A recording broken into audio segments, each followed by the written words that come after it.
The Histories of Herodotus, the first book, entitled Cleo. These are the researches of Herodotus of Halicarnassus, which he publishes in the hope of thereby preserving from decay the remembrance of what men have done, and of preventing the great and wonderful actions of the Greeks and the barbarians from losing their due meed of glory, and withal to put on record what were their grounds of feud. According to the Persians best informed in history, the Phoenicians began the quarrel. This people, who had formerly dwelt on the shores of the Erythraean Sea, having migrated to the Mediterranean and settled in the parts which they now inhabit, began at once, they say, to adventure on long voyages, freighting their vessels with the wares of Egypt and Assyria. They landed at many places on the coast, and among the rest at Argos, which was then preeminent above all the states included now under the common name of Hellas. Here they exposed their merchandise and traded with the natives for 5 or 6 days, at the end of which time, when almost everything was sold, there came down to the beach a number of women, and among them the daughter of the king, who was, they say, agreeing in this with the Greeks, Io, the child of Inachus.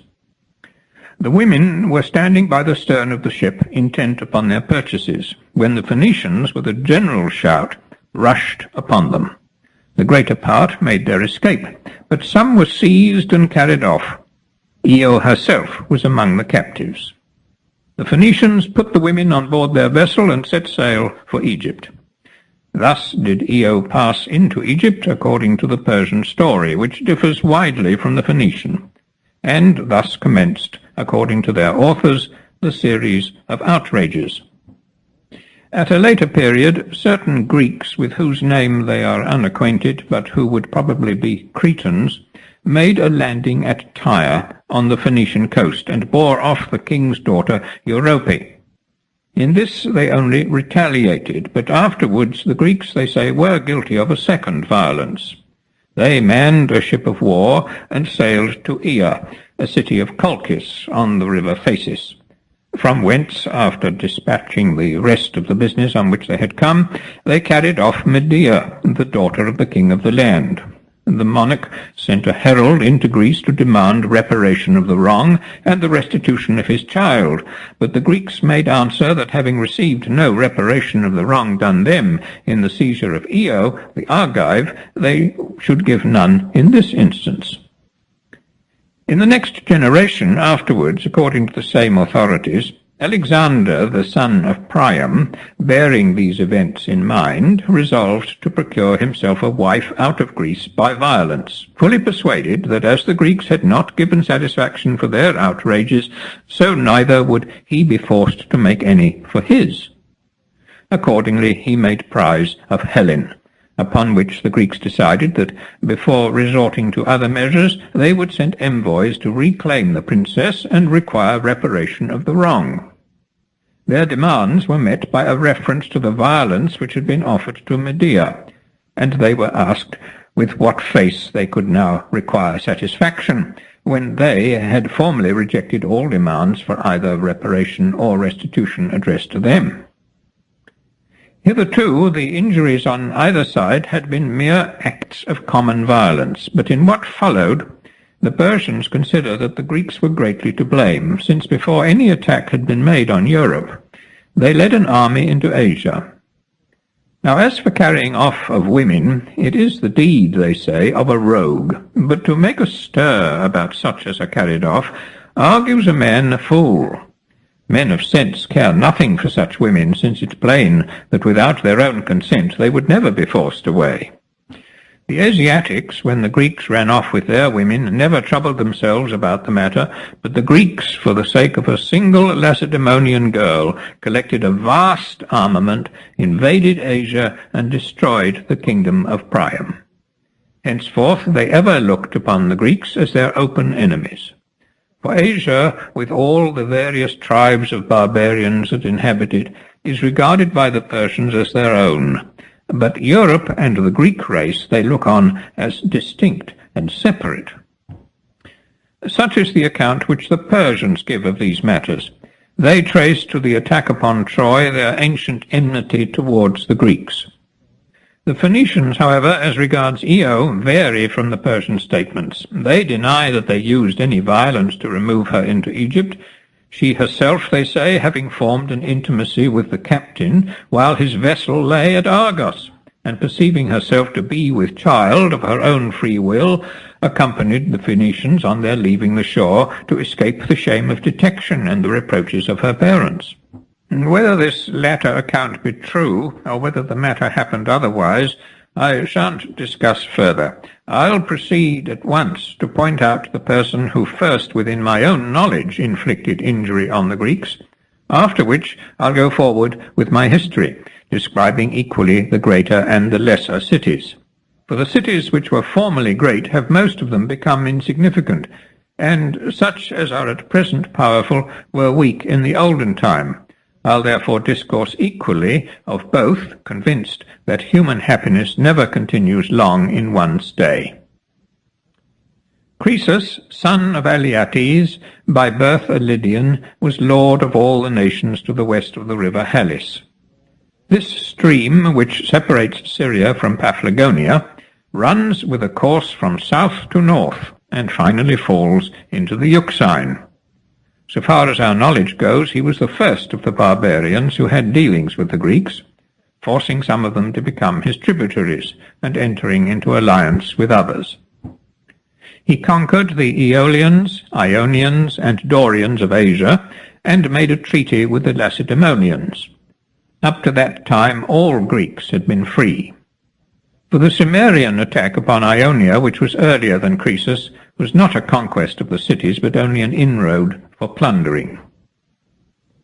The sovereignty of Lydia, which had belonged to the Heraclides, passed into the family of Croesus, who were called the Myrmnidae, in the manner which I will now relate. There was a certain king of Sardis, Kandalis by name, whom the Greeks called Mercillus. He was a descendant of Alcaeus, son of Heracles. The first king of this dynasty was Agron, son of Ninus, grandson of Bel, and great-grandson of Alcaeus. Kandalis, son of Mercus, was the last. The kings who reigned before Agron sprang from Lydus, son of Attis, from whom the people of the land, called previously Meonians, received the name of Lydians. The Heraclides descended from Heracles and the slave girl of Jardanus, having been entrusted by these princes with the management of affairs, obtained the kingdom by an oracle. Their rule endured for 22 generations of men, a space of 505 years, during the whole of which period, from Agron to Kandalis, the crown descended in the direct line from father to son. Now it happened that this Kandalis was in love with his own wife, and not only so, but thought her the fairest woman in the whole world. This fancy had strange consequences. There was in his bodyguard a man whom he specially favoured, Gyges, the son of Dascylus. All affairs of greatest moment were entrusted by Kandalis to this person, and to him he was wont to extol the surpassing beauty of his wife. So matters went on for a while. At length, one day, Kandalis, who was fated to end ill, thus addressed his follower. I see thou dost not credit what I tell thee of my lady's loveliness. But come now, since men's ears are less credulous than their eyes, contrive some means whereby thou mayst behold her naked. At this the other loudly exclaimed, saying, What most unwise speech is this, master, which thou hast uttered? Wouldst thou have me behold my mistress when she is naked? Bethink thee that a woman with her clothes puts off her bashfulness. Our fathers in time past distinguished right and wrong plainly enough, and it's our wisdom to submit to be taught by them. There's an old saying, let each look on his own. I hold thy wife for the fairest of all womankind, only I beseech thee ask me not to do wickedly. Gyges thus endeavoured to decline the king's proposal, trembling lest some dreadful evil should befall him through it. But the king replied to him, "Courage, friend, suspect me not of the design to prove thee by this discourse, nor dread thy mistress, lest mischief befall thee at her hands. Be sure I will so manage that she shall not even know that thou hast looked upon her. I will place thee behind the open door of the chamber in which we sleep. When I enter to go to rest, she will follow me. There stands a chair close to the entrance, on which she will lay her clothes one by one as she takes them off. Thou wilt be able thus, at thy leisure, to peruse her person.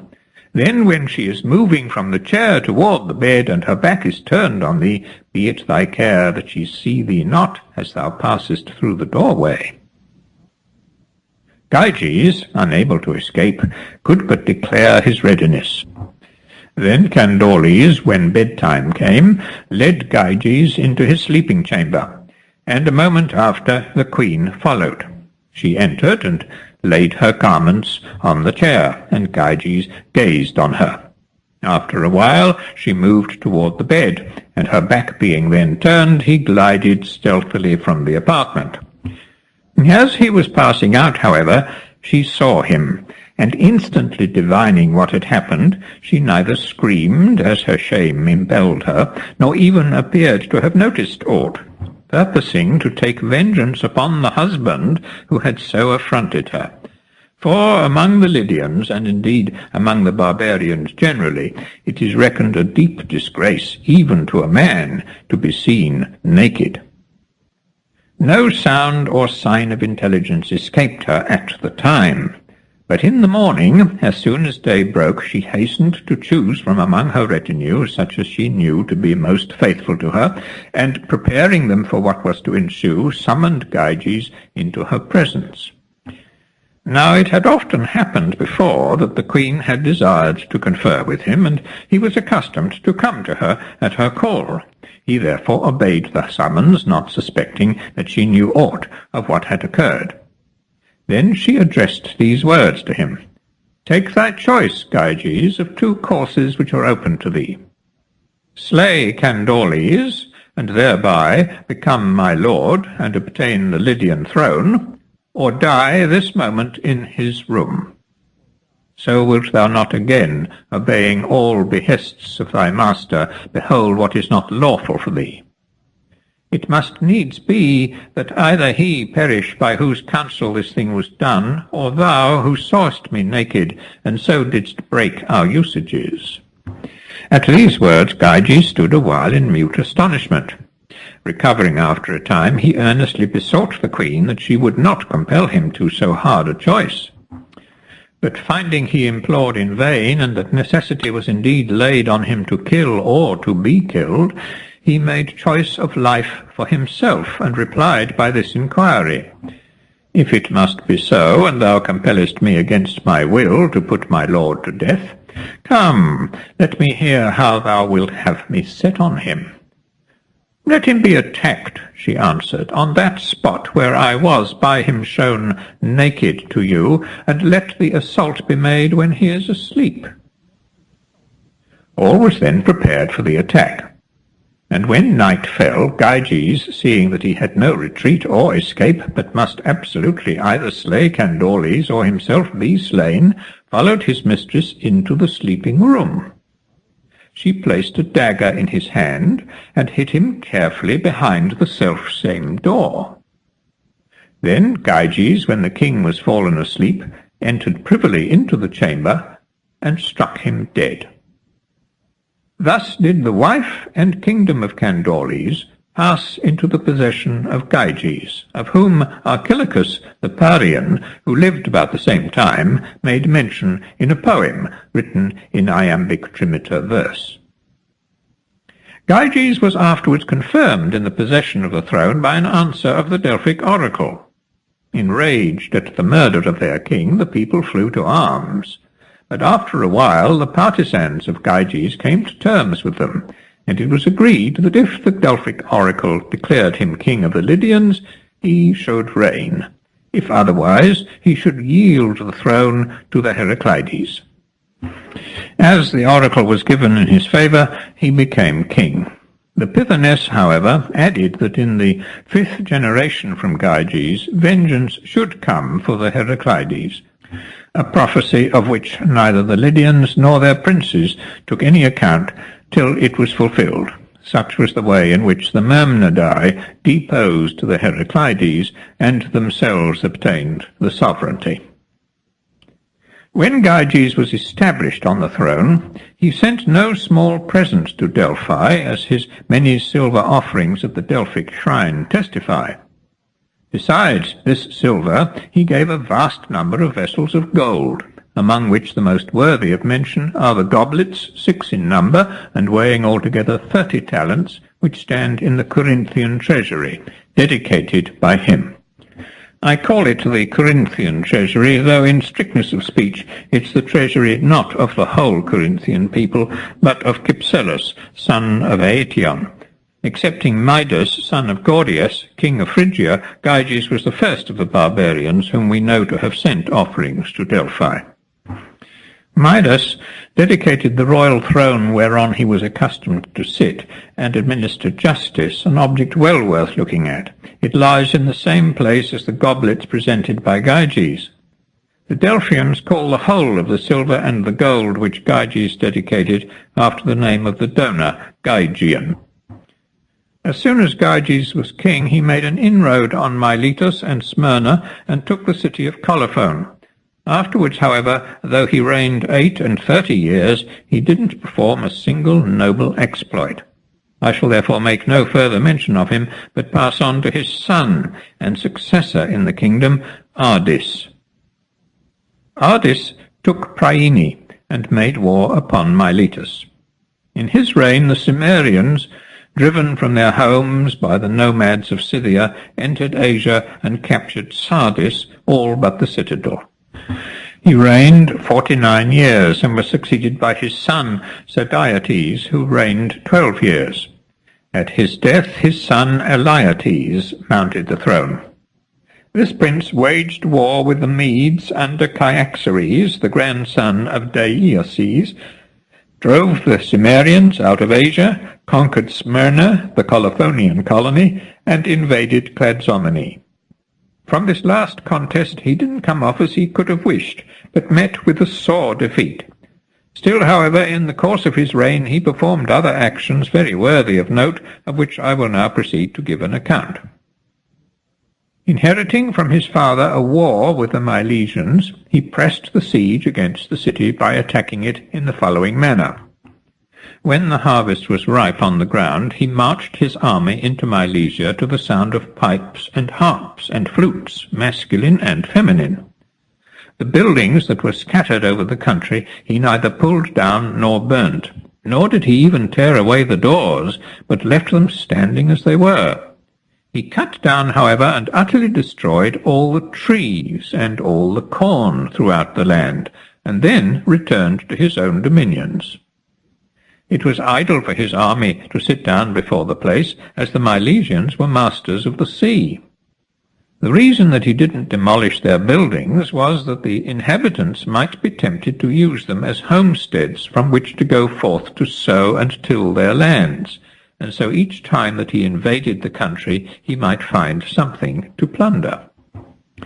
In this way he carried on the war with the Milesians for 11 years, in the course of which he inflicted on them 2 terrible blows, one in their own country in the district of Limonium, the other in the plain of the Meander. During 6 of these 11 years, Sadiates, the son of Ardys, who first lighted the flames of this war, was king of Lydia, and made the incursions. Only the 5 following years belong to the reign of Elaetes, son of Sadiates, who, as I said before, inheriting the war from his father, applied himself to it unremittingly. The Milesians throughout the contest received no help at all from any of the Ionians excepting those of Chios, who lent them troops in requital of a like service rendered them in former times, the Milesians having fought on the side of the Chians during the whole of the war between them and the people of Erythrae. It was in the 12th year of the war that the following mischance occurred from the firing of the harvest fields. Scarcely had the corn been set alight by the soldiers, when a violent wind carried the flames against the temple of Athena Acessia, which caught fire and was burnt to the ground. At the time no one made any account of the circumstance, but afterwards, on the return of the army to Sardis, Elaetes fell sick. His illness continued, whereupon, either advised thereto by some friend, or perchance himself conceiving the idea, he sent messengers to Delphi to inquire of the god concerning his malady. On their arrival, the Pythoness declared that no answer should be given them until they had rebuilt the temple of Athena, burnt by the Lydians at Acessus in Milesia. Thus much I know from information given me by the Delphians. The remainder of the story the Milesians add. The answer made by the oracle came to the ears of Periander, son of Cypselus, who was a very close friend of Thrasybulus, tyrant of Miletus at that period. He instantly dispatched a messenger to report the oracle to him, in order that Thrasybulus, forewarned of its tenor, might the better adapt his measures to the posture of affairs. Elaetes, the moment that the words of the oracle were reported to him, sent a herald to Miletus in hopes of concluding a truce with Thrasybulus and the Milesians for such a time as was needed to rebuild the temple. The herald went upon his way, but meantime Thrasybulus had been apprised of everything, and, conjecturing what Elaetes would do, he contrived this artifice. He had all the corn that was in the city, whether belonging to himself or to private persons, brought into the marketplace, and issued an order that the Milesians should hold themselves in readiness, and when he gave the signal, should, one and all, fall to drinking and revelry. The purpose for which he gave these orders was the following. He hoped that the Sardian herald, seeing so great store of corn upon the ground, and all the city given up to festivity, would inform Elaetes of it, which fell out as he anticipated. The herald observed the whole, and when he had delivered his message, went back to Sardis. This circumstance alone, as I gather, brought about the peace which ensued. Elaetes, who had hoped that there was now a great scarcity of corn in Miletus, and that the people were worn down to the last pitch of suffering, when he heard from the herald on his return from Miletus tidings so contrary to those he had expected, made a treaty with the enemy by which the two nations became close friends and allies. He then built at Acessus 2 temples to Athena instead of 1, and shortly after recovered from his malady. Such were the chief circumstances of the war which Elaetes waged with Thrasybulus and the Milesians. This Periander, who apprised Thrasybulus of the oracle, was son of Cypselus, the tyrant of Corinth. In his time a very wonderful thing is said to have happened. The Corinthians and the Lesbians agree in their account of the matter. They relate that Orion of Methymna, who as a player on the harp was second to no man living at that time, and who was, so far as we know, the first to invent the dithyrambic measure, to give it its name, and to recite it at Corinth, was carried to Taenarus on the back of a dolphin. He had lived for many years at the court of Periander, when a longing came upon him to sail across to Italy and Sicily.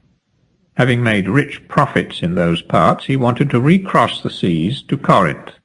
He therefore hired a vessel, the crew of which were Corinthians, thinking that there was no people in whom he could more safely confide, and going on board, he set sail from Tarentum. The sailors, however, when they reached the open sea, formed a plot to throw him overboard and seize upon his riches. Discovering their design, he fell on his knees, beseeching them to spare his life, and making them welcome to his money, but they refused, and required him either to kill himself outright if he wished for a grave on the dry land, or without loss of time to leap overboard into the sea. In this strait Orion begged them, since such was their pleasure, to allow him to mount upon the quarter-deck, dressed in his full costume, and there to play and sing, and promising that as soon as his song was ended he would destroy himself. Delighted at the prospect of hearing the very best harper in the world, they consented, and withdrew from the stern to the middle of the vessel.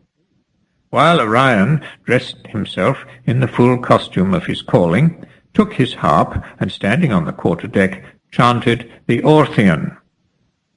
His strain ended, he flung himself, fully attired as he was, headlong into the sea. The Corinthians then sailed on to Corinth.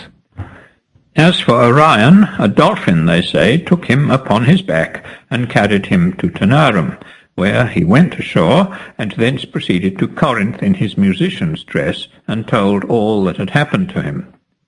Periander, however, disbelieved the story, and put Orion in ward to prevent his leaving Corinth, while he watched anxiously for the return of the mariners. On their arrival, he summoned them before him and asked them if they could give him any tidings of Orion. They returned for answer that he was alive and in good health in Italy, and that they had left him at Tarentum, where he was doing well. Thereupon Orion appeared before them, just as he was when he jumped from the vessel. The men, astonished and detected in falsehood, could no longer deny their guilt.